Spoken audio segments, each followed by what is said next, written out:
All right, sports fans, how's everybody out there doing?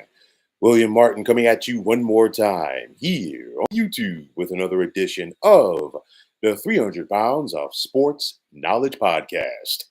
There was optimism for the Dallas Mavericks that they could reverse the momentum of these NBA finals when the series shifted to Texas. But instead, the Mavericks woke up this morning knowing that they are now just one loss away from their season coming to an end, and the Boston Celtics claiming their record setting 18th NBA championship. Now, you look at last night's game three. Dallas, plain and simple, they failed to take advantage of the Celtics not having the services of Kristaps Porzingis, and we saw how important that Porzingis was in the first two games of the series, coming off of the bench for the Celtics. His scoring ability, his rebounding, and his defensive presence near the basket. Now, I talked about this, okay, before game three. I did expect Dallas to start off strong at home last night, which they did. Okay. But even though that the Mavericks dominated the first quarter, they were only up by 1 point at the end of the frame. So advantage Celtics. And then, of course, it was a tightly contested game through the rest of the first half. But then we saw Boston take over in the third quarter. They outscored Dallas by 16.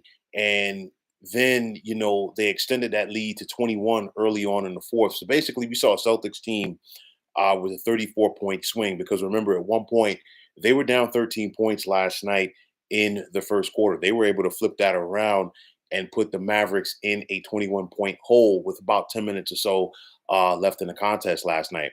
Now, Dallas did come back and make it a game, but you just think about the amount of energy that the Mavericks had to burn up to try to come back. And then credit to the Celtics, their resiliency to hold it off. A lot of that was helped by the foul trouble of Luka Doncic, who did foul out last night, and that was big.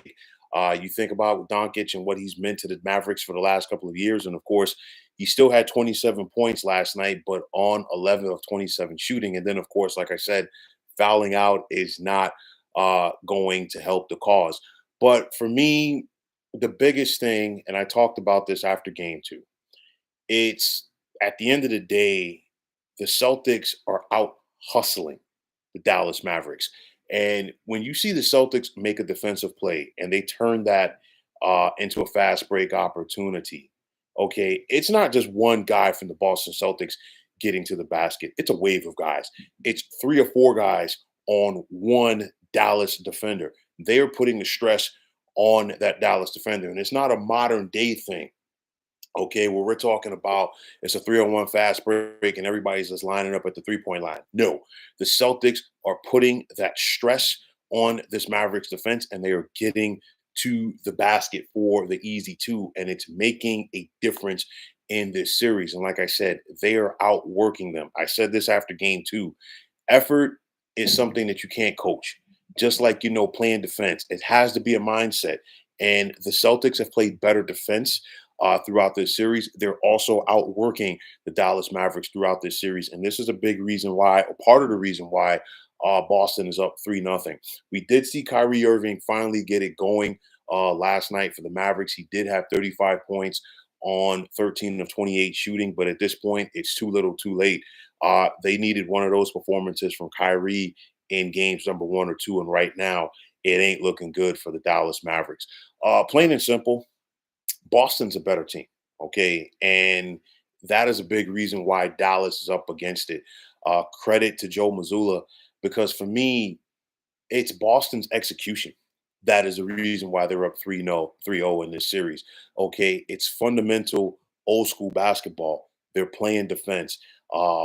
They are hustling defensively. Okay, it's the ball movement on offense, and it's selfless basketball. There's no selfishness out there from the Boston Celtics, and this is a big reason why they're up 3-0 and on the verge of another NBA championship. So you look at Dallas at this point, what can they do in order to avoid being swept? It's going to be tough. Okay. Nobody, you don't want to lose and you darn sure don't want to get swept. But if you're Dallas, You just threw your best fastball last night and you still lost.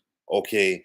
So if you're Dallas, what more can you try to do to try to win a game and get back into the series? I mean, it's one of those where we saw Luca and Kyrie last night combined for 62 of the 99 points that the Mavericks had. I mean, Dallas only had 8 turnovers last night.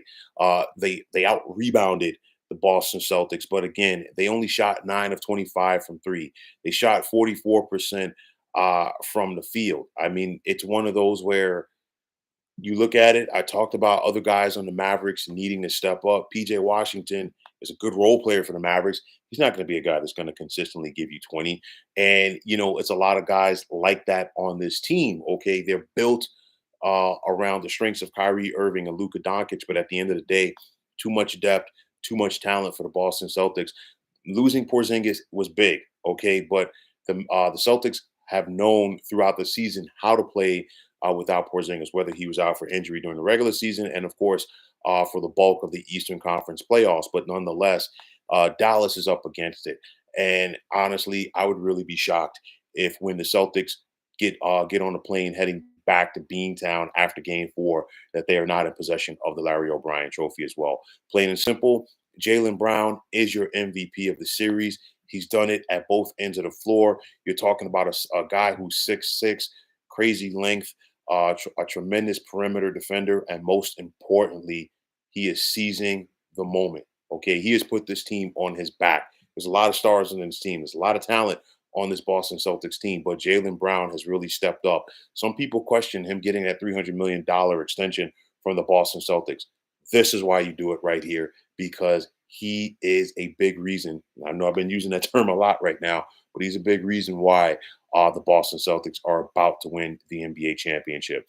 At this point, if you're Boston, you're calm, cool, and collected. You hold all of the cards. If you're Joe Mazzulla, why? Because you're up 3-0. You don't have to rush Kristaps Porzingis back. Maybe if you were down 2-1 in the series, okay, you might look at it. Even if you were up 2-1, but at this point, you're up 3-0, and you've proven that you can win a close one without the services of Porzingis. That team has a lot of confidence on it. Dallas was desperate in Game 2, okay, to try to get a split. They were even more desperate last night to try to get back into this series. I mean, Dallas is going to be completely desperate when they take the floor for game number 4 tomorrow night. But if you're Boston, you got to take them out early. You cannot allow them to have a will. I think this Celtics team definitely smells blood in the water. And it's one of those 17 NBA championships all time for the Boston Celtics. They've only lost in the NBA Finals 4 times. All 4 of those losses have come to teams from the state of California. 3 to the Lakers, and of course, once to the Warriors a couple of years ago. So my point is this: when the Celtics play somebody not named the Lakers, for the most part, they go out there and take care of their business as a franchise historically. Like I said, they smell blood in the water, and I would be highly surprised if, in about 24 hours or so, that NBA Commissioner Adam Silver isn't getting ready to have his congratulatory speech ready for the Celtics. Joe Mazzulla has coached a perfect series so far for the Boston Celtics. His inexperience last year showed up in the Eastern Conference Finals against Miami. But Joe Mazzulla has grown as a head coach. This team has grown as around Mazzulla, and of course, it has helped that you get yourself a legit point guard like Drew Holiday, game changer right there. I said when the Milwaukee Bucks let Holiday go, it was a mistake. He fell into the lap of the Celtics, and he's going to be a big reason why this team wins the championship. And then, of course, the addition of Kristaps Porzingis. I know, like, he wasn't there last night, taking some pressure off of guys. And then, like I said before, Jason Tatum hasn't played great, but he's played good enough for the Celtics to win. Stepped up last night with 31 points. Again, Jaylen Brown continues to make these key shots. And this Celtics team, they're on a roll. They're looking good. And they are on the cusp of history. So, folks, that is going to wrap it up. And as always, I want to take this time out to thank all of you fine folks out there for tuning into the 300 Pounds of Sports Knowledge podcast here on YouTube. I want to take this time out to thank all of you fine folks out there for tuning in. And if you haven't already, please feel free to subscribe to this channel. Now, if you're on the X, formerly known as Twitter, please feel free to follow me at 300 pounds of sports. And like I always say, if you follow me, it will be my pleasure to follow you right back. There's also the sports discussion group on Facebook at the Sports Depot 365. Now you can check it out. Drop a line to be a part of one of the better sports debating sites going on social media. So once again, fine folks, my name is William Martin, and I'm signing off. And I'm saying take care and have yourselves a wonderful day.